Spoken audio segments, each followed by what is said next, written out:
a warm welcome on behalf of Nature Finance to this morning's session on planning for a future beyond 1.5 degrees warming.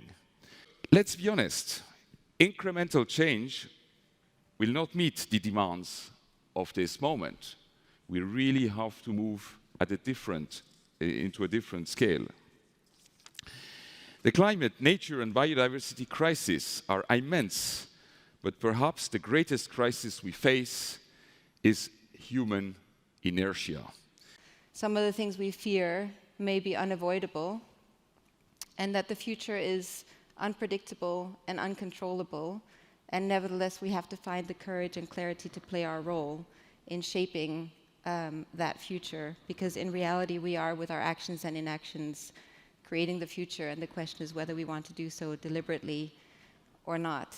And in the space of climate specifically, as someone who looks towards the future, I'm acutely aware of how not just the current reality is changing, but the space of future possibility is constantly changing in relation to climate. There are windows that are closing, as Paul said, and there are maybe other doors that are opening that we can choose to pay attention to. And that's very much what this session is about. Really looking forward to being in conversation with our three guests. I'm very sorry that Rupert couldn't be here. I want to start by diving right into the deep end, away from the shallow, and talking about mindset shift. And I want to start with Rupert. And Rupert, you're one of the people who has thought most deeply about this, from your role as a spokesperson for Extinction Rebellion, and now as founder of the Climate Majority Project. And I think when we talk about facing the reality beyond 1.5, a lot of people think of that as giving up, throwing in the towel, losing hope. But there are also more transformative ways of thinking about this. And so my question to you is, if we face the reality that we are beyond 1.5, what are our options in terms of how we can think about that? Yeah, absolutely. Thank you. Can you hear me all right? Yes, thank you. Perfect. So look, the way I would start with your question, your vital question, is by saying that we only get somewhere if we admit where we're starting from. And where we're starting from is a place of massive failure. If you hear anyone saying, as people quite often do, I'm afraid, things like, oh, well, we seem to be passing 1.5, never mind, let's just turn straight to staying below 1.6 or staying below 2 or something. That is itself a failure, because what that person is failing to do is to harvest and harness the realizations that need to come from our failure to stay below 1.5 degrees.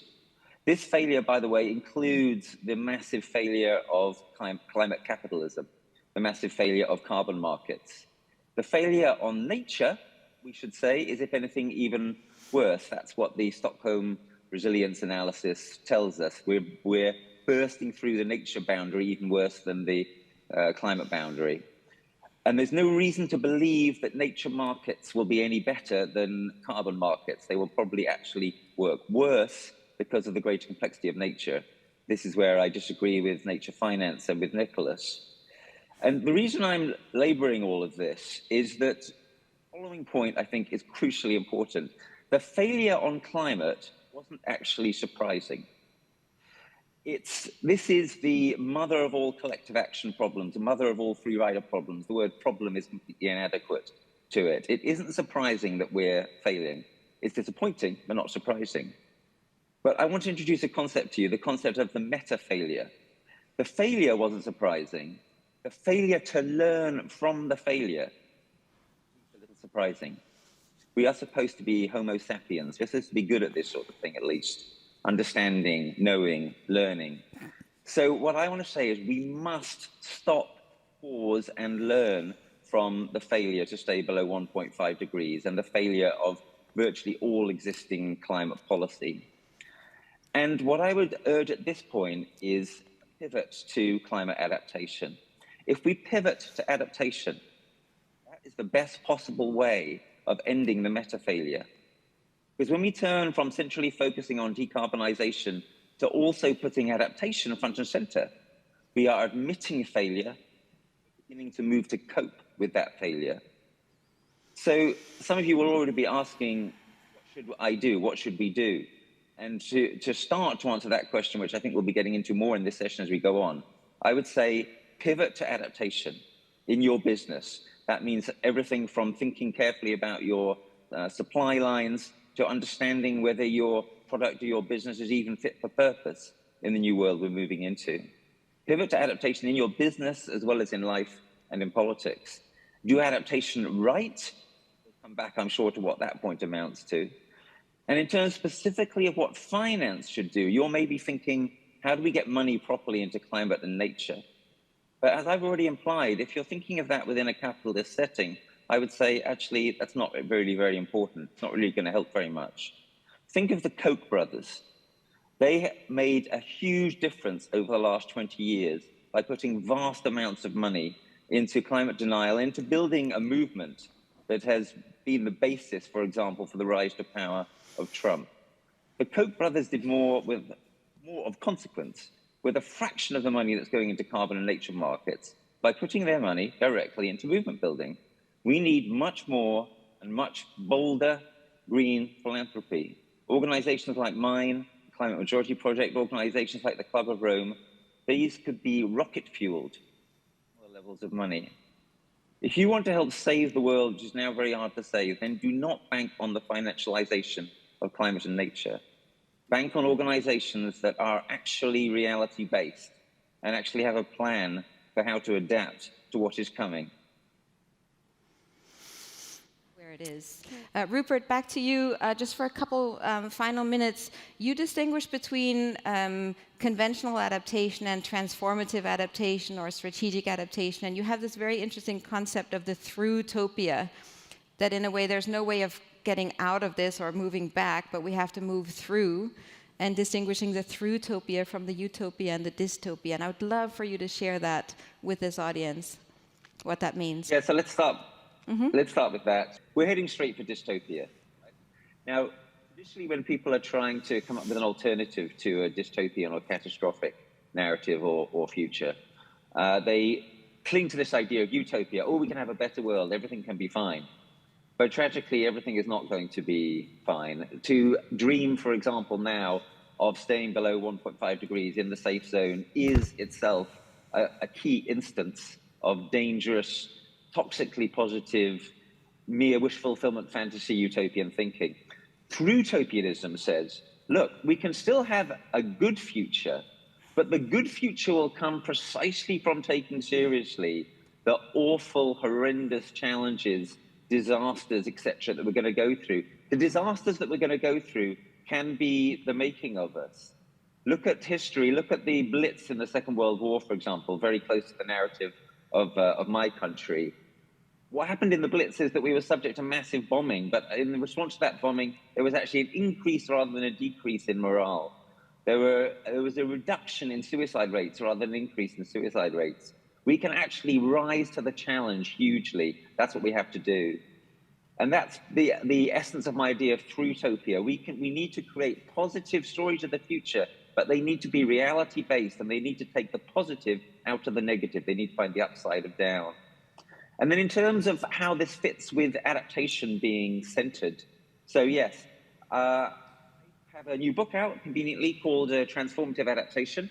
It's a little book where you can read the detail. But very briefly, the headline would be, most of the adaptation that is being done or talked about so far is not transformative, not strategic, not deep. It is only shallow, it is only defensive, it is only incremental, and that's not good enough. What do I mean? Let me give two quick examples. Firstly, if we're thinking about the crucial question which has been in our minds so much the past few awful months, the question of flooding, a shallow defensive mode of adaptation is to say, okay, we're flooding more, let's build higher hard flood defenses. If that's all that we do, then we're just making the problem worse. We're just fragilizing the system further. Eventually those flood defenses will be overtopped. They are in the meanwhile high carbon. We need a transformative response. We need to look upstream. We need to restructure networks of wetlands and peatlands. We need to change upland water management, etc. That would be transformative adaptation. And my second example, again, going straight to where the debate is. So in terms of the Nature Finance report on food, which I think is very interesting, regenerative agriculture, that is transformative and strategic adaptation. But I confess I'm very skeptical as to whether the new food technologies that were mentioned are. Is vertical farming going to be resilient to what is coming? A future where we're likely to have disruptions to electricity supply, a future where we will certainly have worse storms than ever before. I confess I'm very skeptical that it is. I'm not convinced that that actually is genuinely resilient or adaptive technology. So this is the debate that we need to be having. And we urge that the direction of travel is towards adaptation, which is genuinely strategic and transformative. Great. So those are the conversations we need to be having in depth, and maybe spending a little bit less time on whether or not 1.5 is still alive and more time on these questions of what is actually future-proof, what is actually resilient. Nicholas, I think you want to do a quick Q&A. Yes. We do not have a ton of time, but we thought we would be able to take at least a few questions. Please, if you want to ask a question, be very, very brief. Perhaps less a question than a comment. There are things we can do. There are magic bullets, and they all have to do with what was just mentioned by Rupert. We don't need a generation of new science. We need to do what we already know at scale for everybody, not just in the 25%.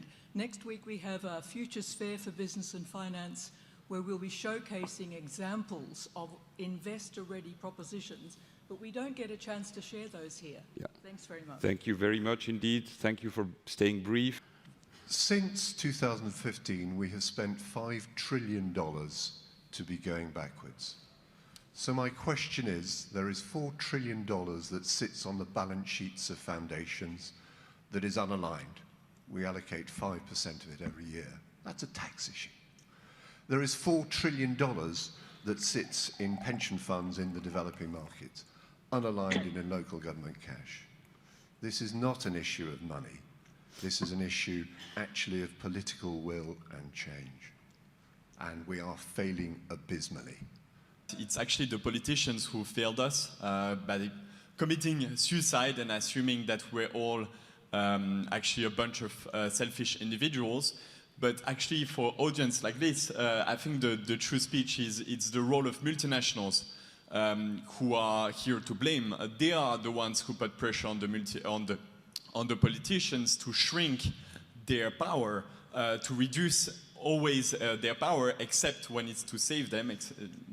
My name is Johanna Zuleta, and I work championing the humanities, and I would like to know more from you, and very happy to hear your remarks on the First Lady's question as well regarding our ancient knowledge and reconvening with that, because mostly when we speak about innovation is directed to technology, but that's also consuming more resources.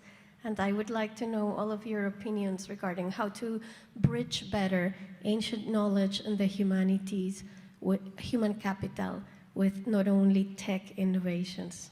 Thank you. Thank you. Thank you. Who is willing to enter into these debates?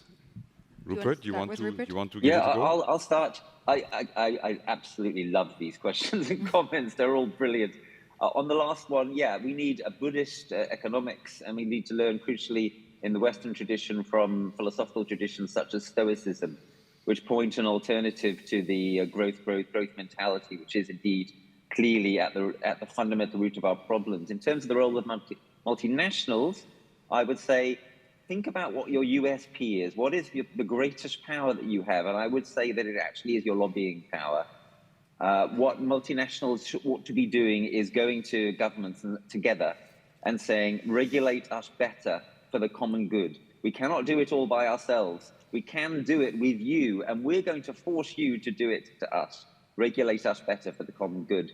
And finally, coming back to the point about philanthropy, which is absolutely crucial. Yes, what foundations ought to be doing is being much bolder in their giving, and that means both in terms of the quantity.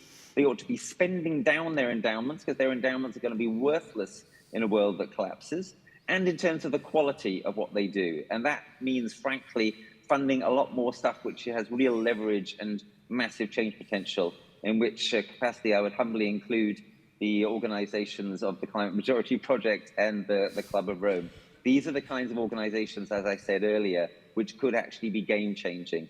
Far too much foundation money is spent on stuff which is doing very little to change the status quo. Thank you, Rupert.